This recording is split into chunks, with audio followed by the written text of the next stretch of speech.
My journey starts in July 2020 during lockdown, when I visited Tankerton overnight with my neighbour Gary to photograph the comet Neowise.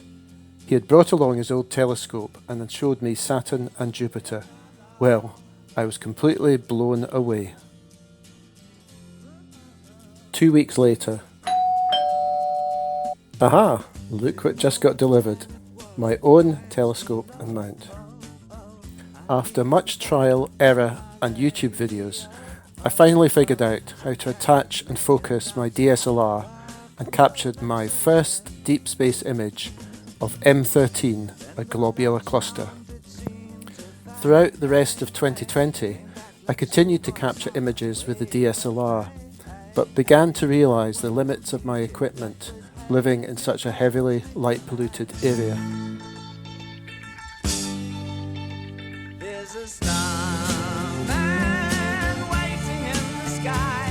He'd like to come and meet us, but he thinks I learned how to stack multiple images for a better signal to noise, how to take calibration frames, flat frames using a white t-shirt and light pad, darks and even dark flats. I discovered though that my mono guide camera could also double up as a planetary video camera, allowing me to capture the Moon, Saturn, Jupiter and Mars. It's quite a thrill capturing a video of a planet such as this one of Saturn and ending up with a sharpened image of the best frames stacked.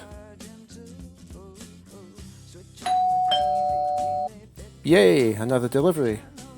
Early in 2021, I decided to take the plunge and buy a monochrome cooled Astro camera with narrowband filters. This setup allows imaging that cuts through light pollution for certain types of deep space objects.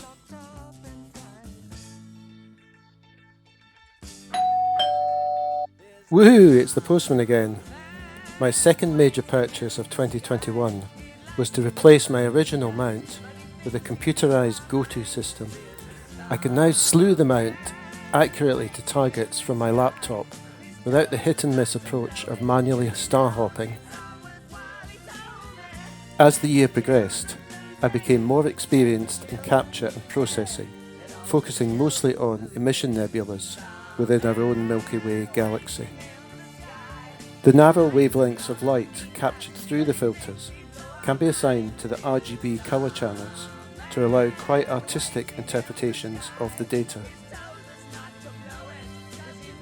Moving on to 2022, I took delivery of an electronic focuser and a mini PC. With the PC mounted on top of the scope, I'm now able to sit comfortably in the kitchen and remotely access my imaging software running in the cold outside. In the spring, I turn my attention to distant galaxies and globular clusters. These are tricky to image as they appear small in my 750mm focal length scope and they are susceptible to light pollution.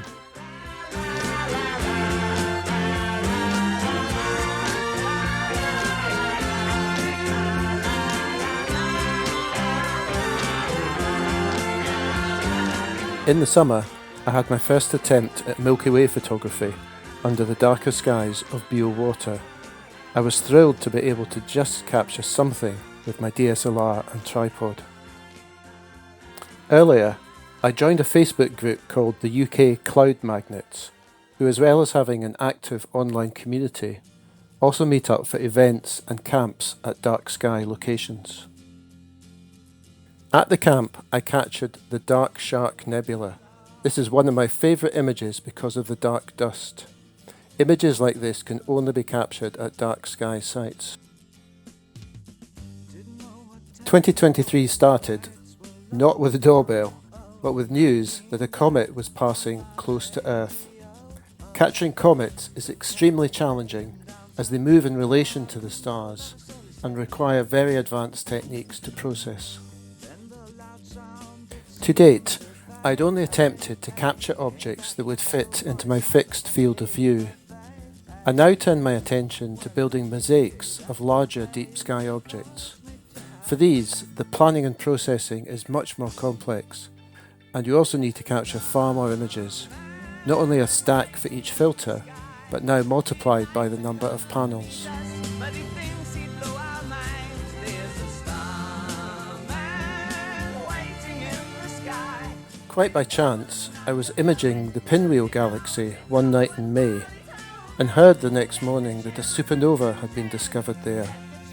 In processing my data, I was delighted to find I had actually captured an event that took place some 23 million years ago.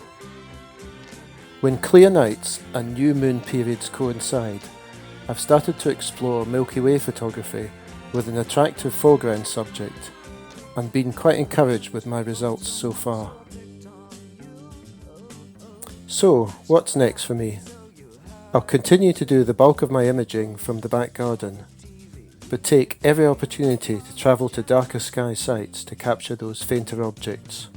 Who knows, I may invest in additional scopes with different focal lengths, or travel the world to its darkest locations.